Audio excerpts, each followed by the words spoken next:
जंतर मंतर दिल्ली येथे शांततापूर्ण आंदोलकांवर निर्दयी लाठीचार्ज, लोकशाहीचा काळा दिवस, मनसे नगरसेवक संदेश पाटील. नवी दिल्लीतील जंतर मंतर येथे नीट पेपर फुटी प्रकरणाच्या निषेधार्थ विद्यार्थ्यांनी केलेल्या शांततापूर्ण आंदोलनावर झालेल्या पोलीस लाठीचार्जचा महाराष्ट्र नवनिर्माण सेनेचे नगरसेवक संदेश पाटील यांनी तीव्र शब्दात निषेध केला आहे. यावेळी बोलताना संदेश पाटील म्हणाले की आपल्या न्याय मागण्यांसाठी आंदोलन करणाऱ्या विद्यार्थ्यांवर पोलिसांकडून करण्यात आलेला निर्दयी लाठीचार्ज अत्यंत दुर्दैवी असून अनेक विद्यार्थी जखमी झाले. शांततापूर्ण आंदोलन दडपण्यासाठी सरकारने पोलीस बळाचा वापर करून लोकशाही मूल्यांवर आघात केला आहे.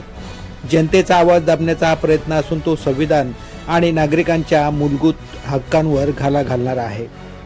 पुढे ते म्हणाले की लोकशाहीचा आवाज लाठ्याकाठ्यांनी दाबता येऊ शकतो, परंतु तो कधी संपवता येत नाही.